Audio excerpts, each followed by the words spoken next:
Introduced in the Leviathan patch, the patch that frankly is worthy of its own video, great projects arrived at the scene to give modifier stacking enjoyers like me a couple extra modifiers for their game.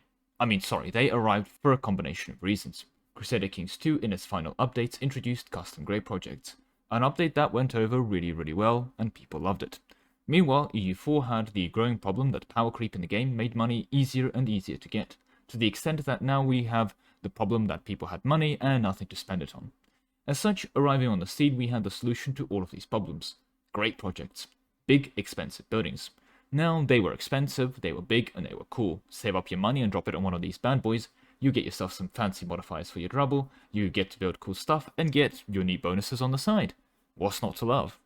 Well, before we get into the rest of the video, which does indeed highlight how that went wrong, a quick intermission. A like would be appreciated if you haven't already, and a subscription would be amazing. Anyway, enough self-shitting, let's get back into the video. The first problem is they added even more power creep and modifier stacking fun. Alhambra for 5% admin efficiency, Malta Forts for 15% province war score cost against other religions, and the Grand Palace of Bangkok for a 15% global governing capacity modifier. These are just things that, if you're going for a blobber campaign, you now get.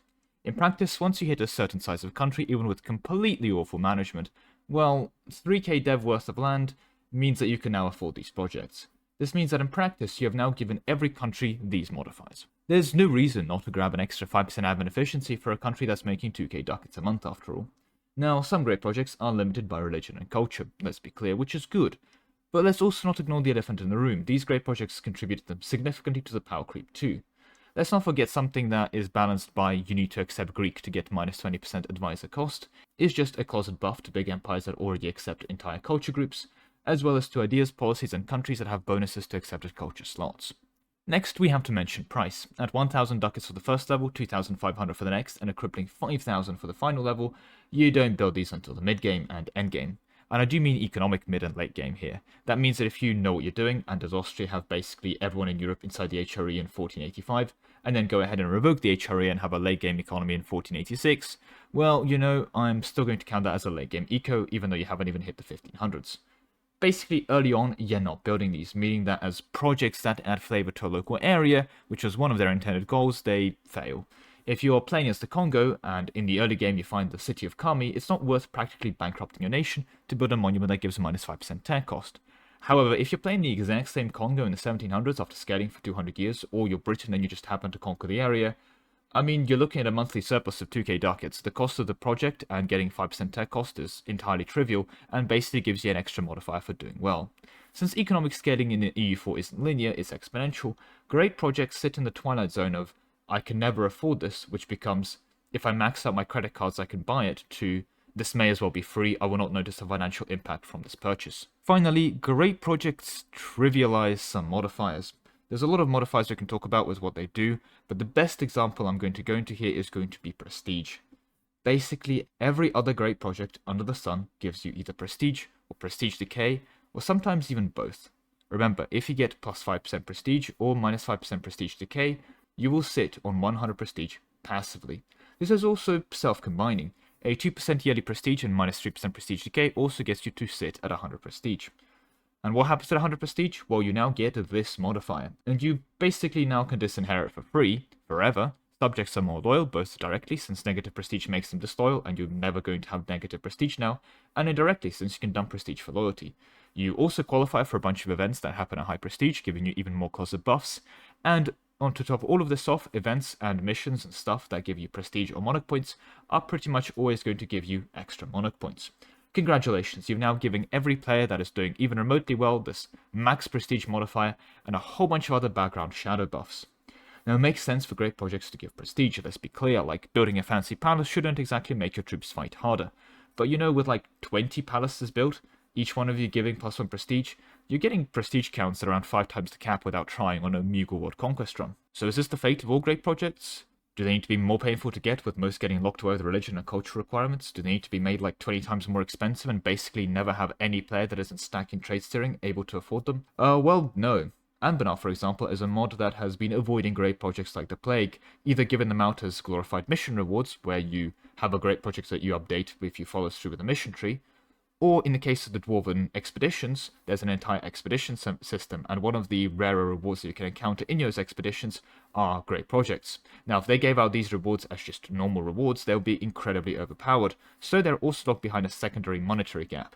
It also creates another level of dynamic discovery to the game, where you don't actually know where the great projects are, so it's a bit harder to beeline them. You kind of get what you get wherever it is. You practically can't plan for it, because unless you're building an expedition 50 times over, you're not going to be able to control them. This creates a secondary dynamic to great projects and adds them an implementation that doesn't inherently give you modifier stacking, while also giving you a valid reward for engaging with game systems, like the expedition system for the dwarves that the Amberland developers have designed. Now, of course, this also adds a second learning cliff for new players and so on, but let's be honest, Paradox isn't exactly new to learning cliffs themselves.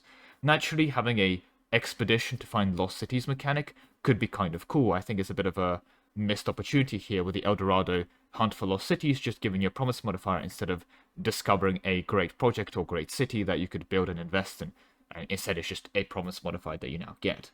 With that said, this is not the only possible solution.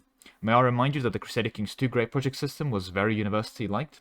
Well, one of the features for that Great Project system is actually that, while they're still very expensive right off the bat, if you do build a second one, it gets significantly more expensive, and so on, in an exponential fashion. This mechanic is already used in EU4 to prevent people colonizing 10 provinces at the same time, for example, or being 50 over force limit if a country can financially afford 3 times their army, because if you happen to be not engaging with systems like force limit or colonial limits, the game punishes you with an exponential financial cost until, however well you're doing, you just can't afford it. A version of this for EU4 would be the first level costing you 100 ducats, then 250, and then finally 500 ducats for your first great projects, meaning that overall, ignoring the time cost to build them, great projects would basically run you around 2 manufactories. Then the next one would be 4 times as expensive, so 400, 1000, and 2000. By the time you get to your 4th great project, you're now spending 1600 for the first level, 16,000, and finally 128,000 for the final level of the great project. Now 128,000 ducats is doable as an amount of money, but it means you will need to pick which great projects you want, and you won't build literally everything.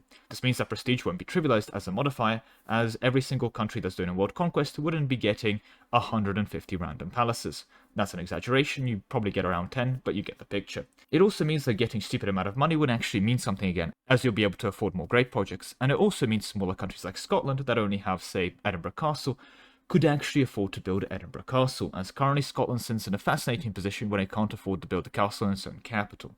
Naturally, this would need more tweaks, like conquering great projects and annexing them should downgrade all of them in a way that you don't bypass the costs when you do so, but it's one of the possible solutions.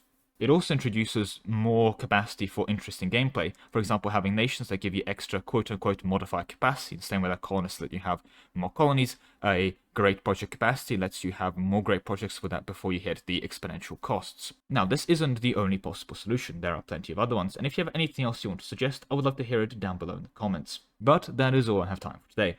Thank you very much for watching, with a special thank you to my channel members, especially Ark, Solar, Solemon, W Haste, Sebastian Haller, Shadowdog 2.0, Nick Haas, Dark Fortuna, Big Salad, Leb Josh, Gay Fug, Flugbook Norse, Golden Arrows, Nanhatan, and the Awesome Rabbit.